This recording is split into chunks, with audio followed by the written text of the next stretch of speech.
이 차트는 그 콜린 웨어 교수님의 책에서 제 부교재죠. 부교재에서 가져왔는데 이 모든 페어에 대해 가지고 모든 비주얼 채널 페어에 대해서 이 세퍼러빌리티를 측정한 연구는 없습니다. 연구는 없고 그렇지만 이제 부분적으로 자주 쓰는 페어들에 대해서 연구가 많이 되었었는데 보시면 이 아래쪽에 있는 페어 그룹 로케이션과 컬러가 아까 저희가 봤던 첫 번째 예시였죠. 얘가 이제 가장 세퍼러블하다. 보시면 왼쪽에 있는 친구와 빨간색에 있는 친구, 빨간색인 친구를 구분하기가 쉽습니다. 모션과 컬러 이런 경우에도 이게 지금 스태틱한 이미지여가지고 움직이진 않는데 실제로 움직이면은 움직이는 애과 안 움직이는 애를 구분하는 것과 그리고 파란색과 검정색을 구분하는 것이 가능하다는 거죠.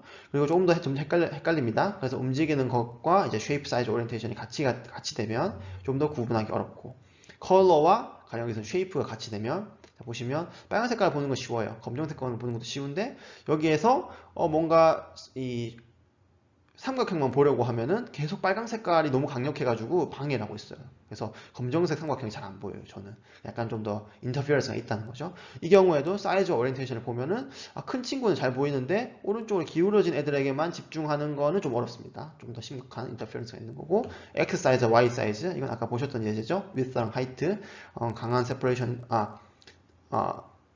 세퍼러블 하지 않기 때문에 지금 이제 전반적인 이제 넓이로는 비교가 가능하나 너비가 긴 애로만 한 번에 추출해서 보기는 어렵다. 레드, 그린, 옐로우, 블루는 뭐 거의 불가능한 것 같고요. 제가 보기에는. 그래서 이런 식으로 세퍼러빌리티의 정도의 차이가 있습니다. 자, 그래서 기억하실 점은 두 개의 다른 데이터 애트리뷰트를 인코딩 하시려면 그 각각의 채널에 대한 각각의 시각적 채널의 그, 그 쌍의 separability를 잘 생각을 해야 된다는 거죠. 그래서 다른 채널과 많이 separable 한 채널이 좋은 채널이겠죠. 좋은 채널인 거고 가령 포지션 같은 경우에 그리고 이제 뭐 컬러 중에서 특히 saturation 같은 경우에는 separability가 높기 때문에 이 경우에는 조금 더 안 좋은 채널이 될 겁니다. 그래서 이런 식으로 effectiveness를 평가할 수 있다는 거고요. 자, 그래서 남은 것들이 이제 네 번째, 다섯 번째 기준인데 네 번째가 비주얼 팝아웃이 가능하냐 안 하냐고 다섯 번째 그룹핑이 가능하냐 안 하냐입니다. 비주얼 팝아웃이 가능하자 이건 뭐냐면 어떤 비주얼 채널들은 거의 그때 인코딩된 정보가 저희 그 인간의 우리 인간의 굉장히 낮은 부분에서 처리가 되기 때문에 저희의 의식, 고수준의 의식이 그쪽으로 가지 않아도 이미 인지가 되고 빠르게 병렬적으로 처리되는 형태의 비주얼 채널들이 있습니다. 그래서 이게 지원되는 채널이 좋은 이펙티브한 채널이라고 얘기할 수가 있겠죠. 그래서 우리가 의식적으로 뭔가 그러니까 저희의 집중을 옮기지 않아도 처리가 되는 거죠. 그래서 이런 경우에는 이런 현상을 이제 visual pop out 또는 pre-attentive processing 또는 tunable detection이라고 부릅니다. 뭐 같은 말이에요.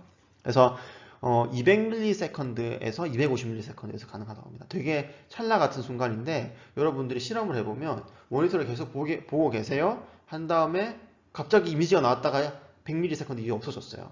그럼에도 불구하고 무슨 그림인지는 인지하지 못했어요, 아직. 근데 색깔이 세 개가 있었네요. 이 얘기를 할 수 있다는 거죠. 인간이 굉장히 대단한 거죠. 계속 이제 발전시킨 이제 이 뭔가 이 지구에서 살아남기 위해서 계속 발전시킨 그런 능력이겠죠.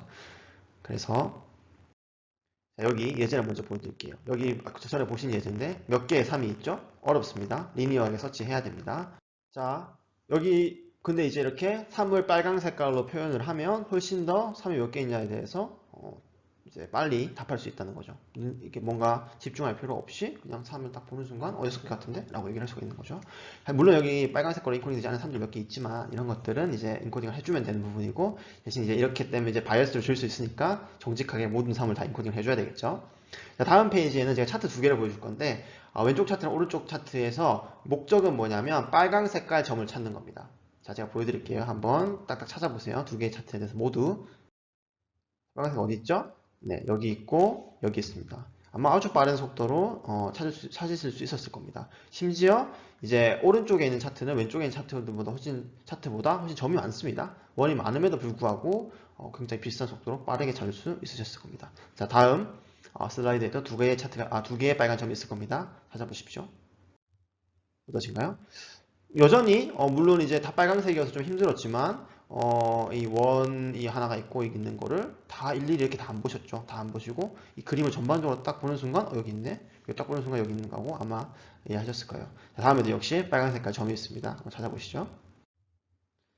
이번에는 이제 좀 어렵습니다.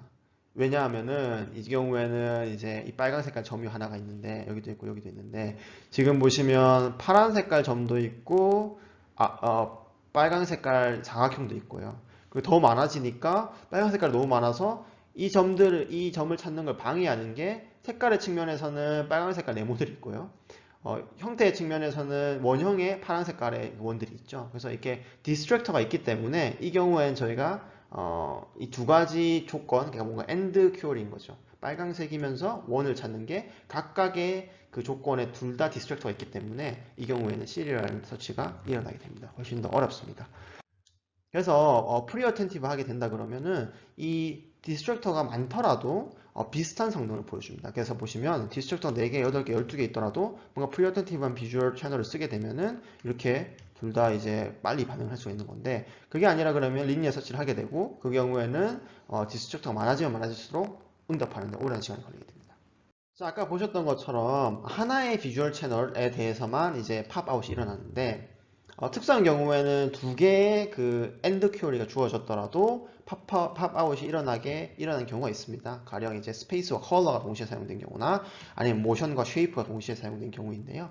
가령 이제 움직이는 애가 있고 안 움직이는 애가 있다 그러면 그리고 쉐이프가 뭐 원형이 있고 삼각형이 있다 그러면 움직이는 삼각형을 찾아보세요 라고 하면은 굉장히 빨리 찾는다는 거죠. 그리고 3개 이상의 채널에 대해서 동시에 팝아웃이 일어나지 않는다고 알려져 있습니다. 자, 여기 몇 가지 프리어텐티브한 비주얼 채널 예제가 있습니다. 첫 번째, 라인의 오리엔테이션 또는 틸트 또는 이제 기울어진 정도 보고 하나만 기울어져 있다는 거 바로 보실 수가 있죠. 랭스 같은 경우에도 하나만 긴 녀석이 있다는 거 금방 찾을 수 있습니다. 이런 거 다 하나씩 안 보셨죠? 클로저 같은 경우에도 하나만 딱 닫혀 있네요. 사이즈 같은 경우에도 얘만 크네요. 커버처 같은 경우에도 얘만 굽어져 있고요. 덴스 같은 경우에도 여기만 뭉쳐 있습니다. 여기가 이제 넘버 같은 경우에도 이건 좀 특수한 경우인데 봤을 때 대략적으로 9개의 기울어진 애가 있다고 보실 수가 있고요. 컬러 같은 경우에도 혼자만 빨간 색깔이 있네요. 그래서 이런 비주얼 채널 같은 경우에는 사실 넘버는 비주얼 채널은 아닌데 이제 이런 태스크가 가능하다는 거 보여드린 거고요. 나머지 7개의 비주얼 채널의 경우에는 이렇게 프리어텐티브 프로세싱이 가능합니다. 그리고 모션의 경우에도 가능한데요. 여기 이제 이 왼쪽 예제 같은 경우에 전체에서 깜빡이는 애가 있나요? 있다고 보면은 바로 이제 하나씩 안 보시고도 동시에 바로 이제 이게 프리어텐티브하게 이게 깜빡이는 애가 있다 없다를 얘기하실 수가 있고요. 그리고 이제 디렉셔널 모션 같은 경우에도 지금 GIF 이미지가 보이진 않는데 이게 이 바들이 한쪽 방향으로 움직이는데 한 녀석만 거꾸로 움직이고 있어요. 그러면 이제 딱 보는 순간 거꾸로 움직이는 애를 찾을 수가 있고 벨로시티 같은 경우에도 다 같은 속도로 움직이는데 한 녀석만 다른 속도로 움직입니다. 그래서 이 웹사이트 가보시면은 실제로 이 예제들을 보실 수가 있습니다.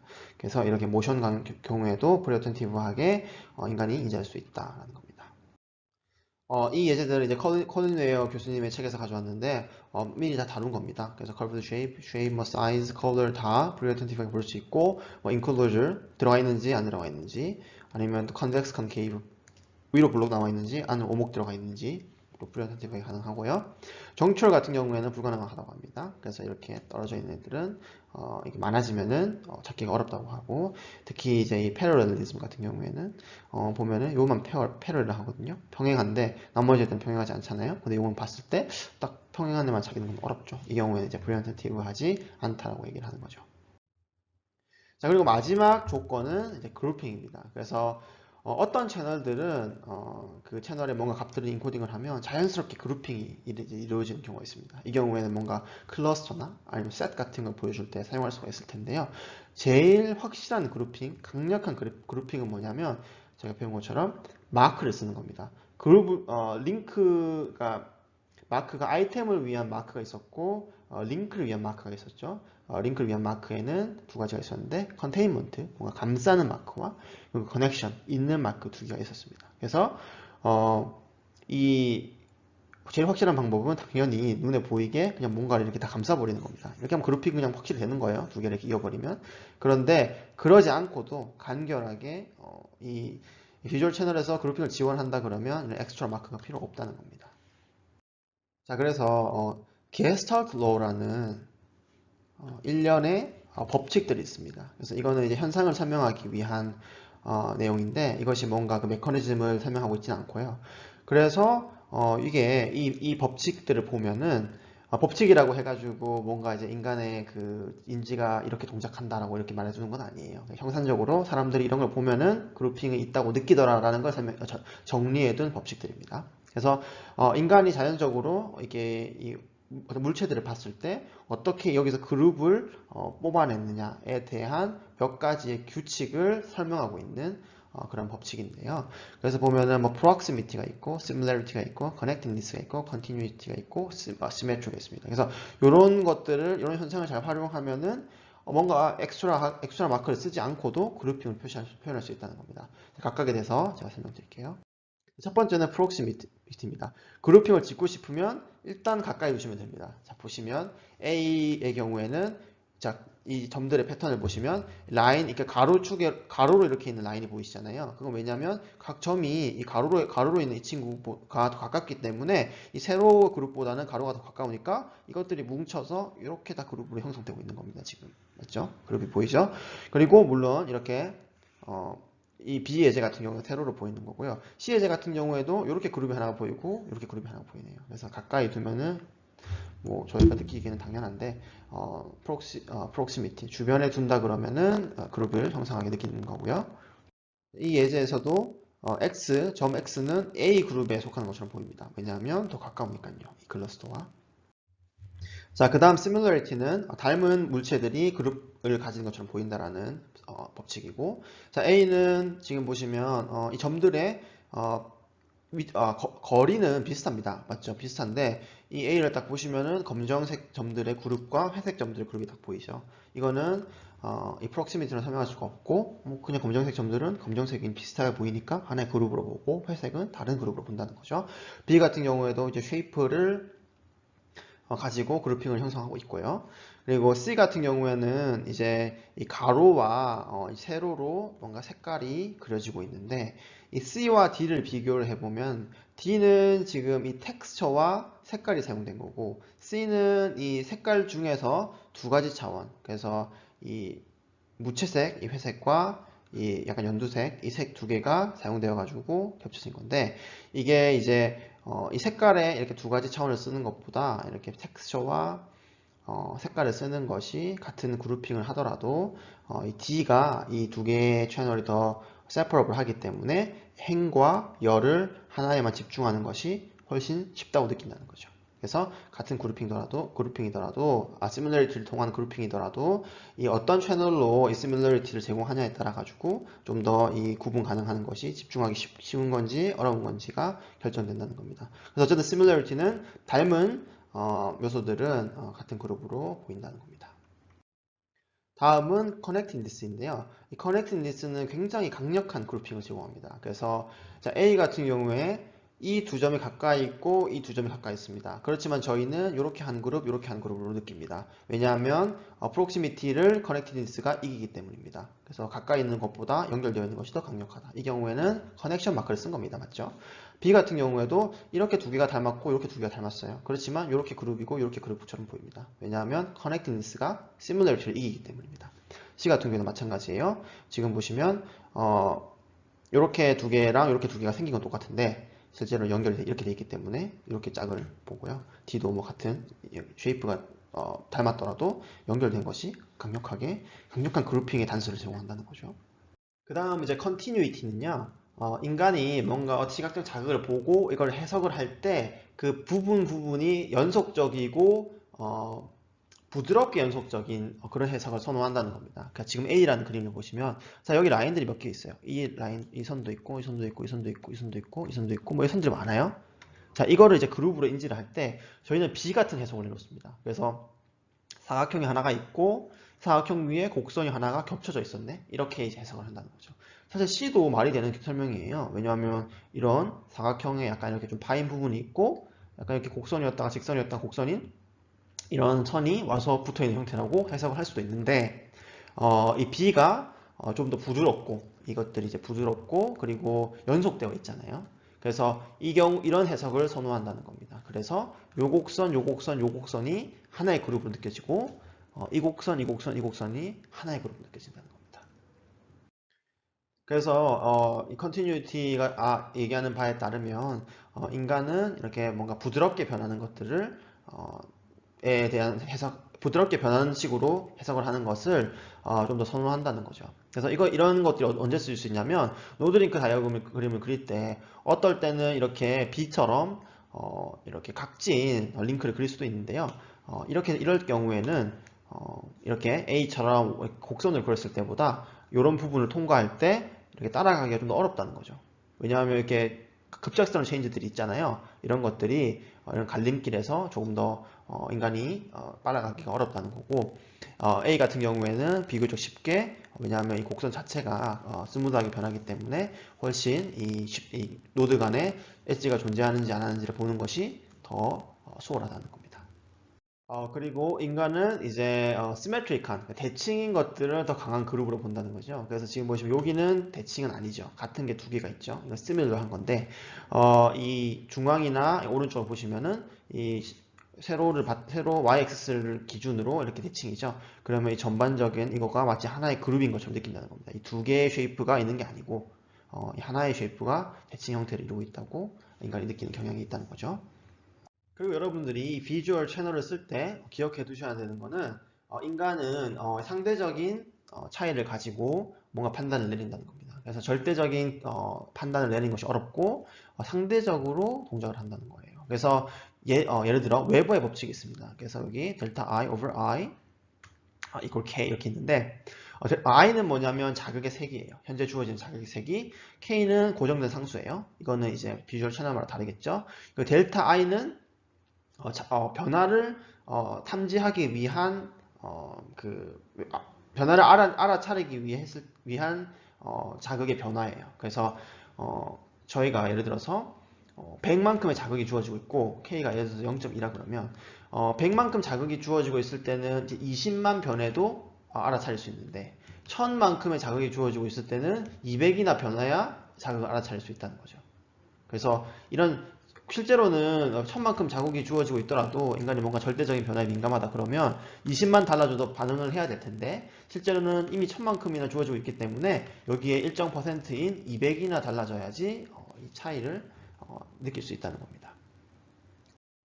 자, 그래서 보시면 이 A랑 B 바의 길이를 비교해 보겠습니다. 예전에 제가 전에 보여드렸는데 이 경우는 이제 A랑 B 중에 A가 더 긴데 좀 어렵습니다. 그렇지만 이렇게 프레임을 하게 되면은 A랑 B 중에 A가 더 길다는 걸 알 수가 있습니다. 왜냐하면 이 A와 B 파란 바의 차이는 똑같습니다. 근데 A에서는 이 그림에서는 이 전체 길이 대비 이 차이의 비율이 적었고 대신 이 B 같은 경우에는 이 프레임이 들어간 이 전체 길이 대비 이 차이의 비율이 더 높았죠. 왜냐하면 전체 길이가 짧아졌으니까. 그렇기 때문에 이 B 차이가 좀 더 알아차리기 쉽다는 겁니다.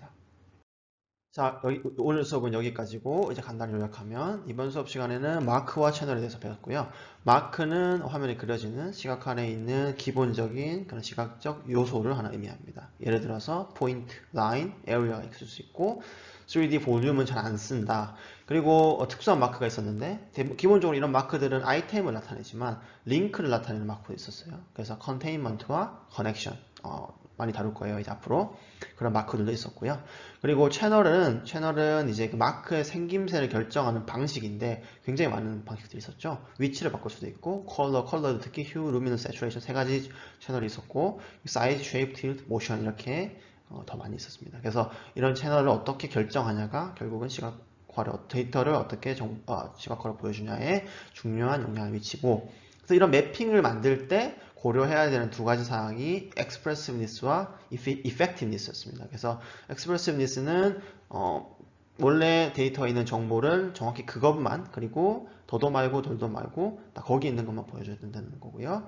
빼서도 안 되고 더해서도 안 되고 effectiveness 같은 경우에는 중요한 정보는 더 효과적인 비주얼 채널에 매핑해야 된다는 거죠. 자, 그러면 이런 비주얼 채널의 effectiveness는 어떻게 결정하냐? 5가지 기준이 있었죠. accuracy도 있었고 accuracy는 실제 자극의 변화가 얼마나 정확하게 전달되는가. discriminability는 몇 가지 다른 accuracy는 좋을수록 좋겠죠. discriminability는 몇 가지의 다른 그 세기가 느껴지는가. 더 많이 discriminable 하면 좋겠죠. separability는 여러 가지의 채널이 동시에 써졌을 때 각각을